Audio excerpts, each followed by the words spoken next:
Tudo joinha? Você está em quadrinhos e retângulos? Este é o seu canal de impressões de leitura. E hoje é dia de nós atualizarmos a nossa playlist 12 livros para 2021 ou quase isso. E vamos fazer isso comentando A Sóbria Embriaguez do Espírito, um livro de Raniero Cantalamessa. Pessoal, esse livro aqui compila locuções feitas pelo pregador da Casa Pontifícia e atualmente cardeal Raniero Cantalamessa, que é um frei capuchinho franciscano que acompanha desde a década de 1970 o movimento eclesial conhecido como Renovação Carismática Católica aqui no Brasil ou Renovação no Espírito, no caso lá da Itália. As falas foram feitas entre os anos de 1978 e 1996 e se fundamentam na Escritura, no magistério e na tradição apostólica.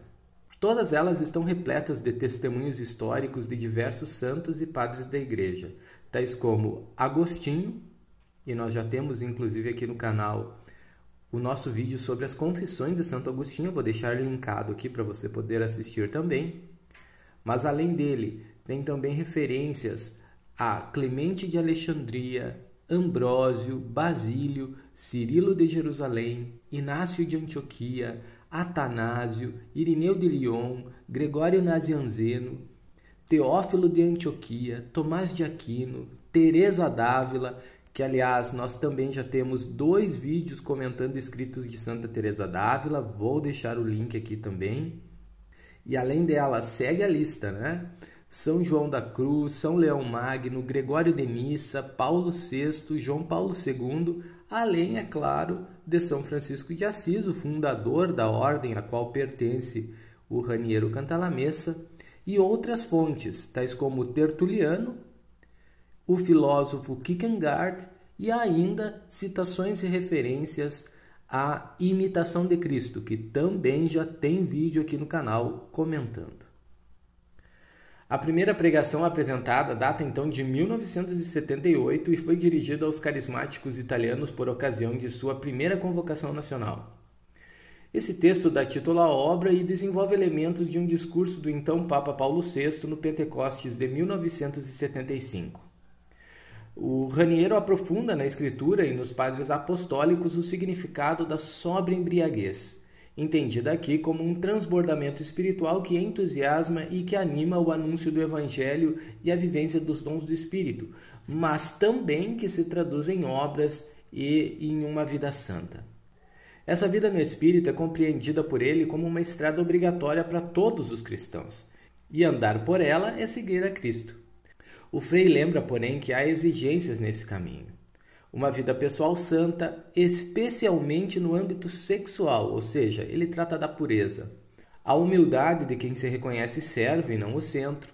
A caridade fraterna, que é exatamente o serviço aos outros e à igreja em todos os ambientes, e não apenas no ambiente religioso.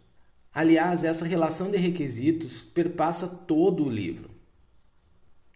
O segundo capítulo se trata de uma pregação feita em 1979 que aprofunda ainda mais o tema da humildade, entendida como a melhor preparação para receber o Espírito Santo. Raniero Cantalamessa lembra agora que a embriaguez, ou seja, o Pentecostes pessoal, depende unicamente da vontade de Deus, mas cabe ao cristão que almeja ser revestido pelo poder do alto, ser sóbrio, isto é, humilde. A humildade, segundo o exemplo de Jesus Cristo nos Evangelhos, não é outra coisa senão rebaixar-se para servir desinteressadamente por amor, já que qualquer outra motivação seria já uma recompensa. No caso de Jesus, ele desce da sua alteza real, mas no nosso caso, se trata de descer de uma falsa altura criada pelo nosso egoísmo, que nos faz crer que estamos acima dos outros. Raniero lembra que Deus ama a humildade porque, segundo Santa Teresa, a humildade é a verdade. O terceiro capítulo vai tratar do batismo no Espírito Santo. Nessa alocução, feita em 1981, Cantalamessa classifica a efusão não como um objetivo a ser alcançado por si mesmo, mas como o início de um caminho a ser percorrido que deve produzir uma autêntica renovação na pessoa que recebe essa graça. Ele conceitua a experiência como uma atualização dos sacramentos da iniciação cristã, como uma segunda conversão e uma confirmação subjetiva e espontânea da ação do Espírito Santo para além do caráter institucional. E isso tudo acontece mediante a disponibilidade do sujeito. Ele lembra também que Jesus é quem batiza com o Espírito Santo. O quarto capítulo traz um ensinamento também comunicado em 1981. O tema agora é a conversão, entendida como uma entrega total e definitiva à graça de Deus.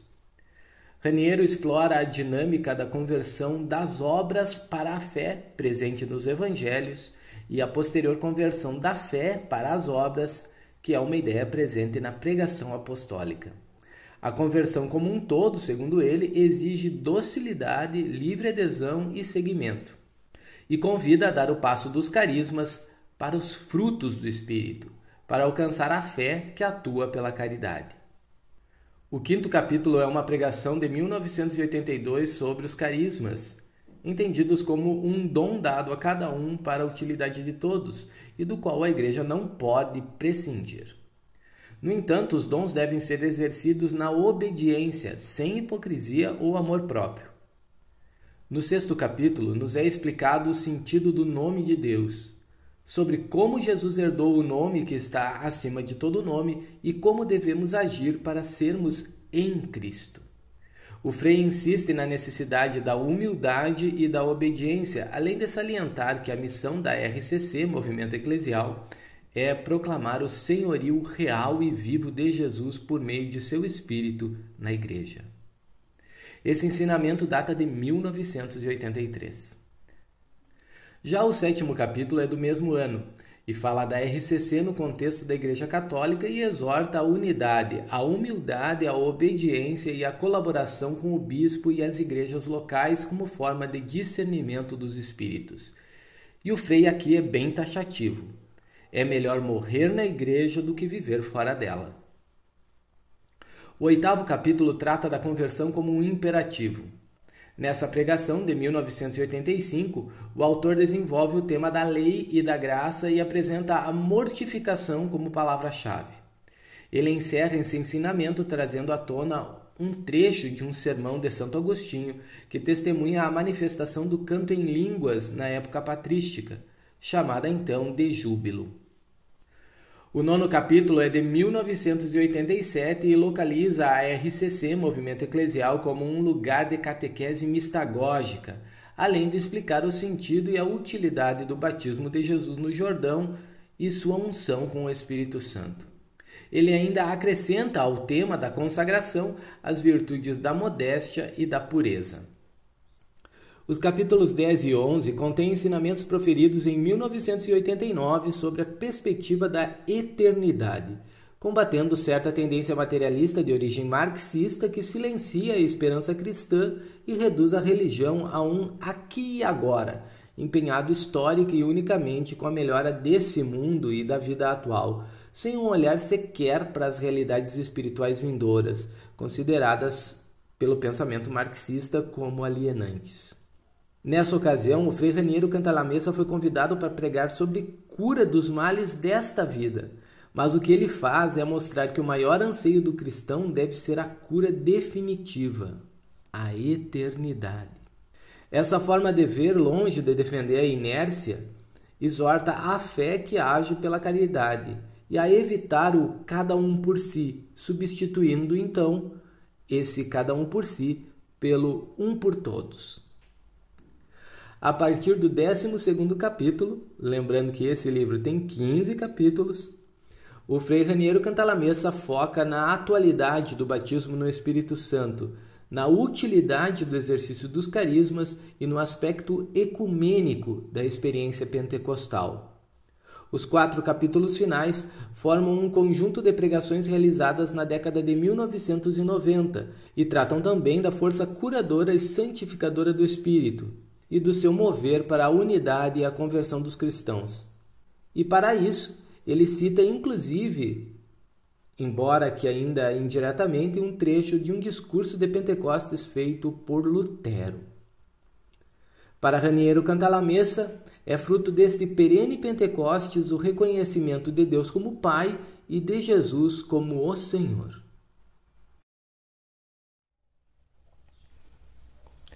Agora então, pessoal, eu quero continuar mostrando a edição, mostrando como ela ficou muito bem acabada.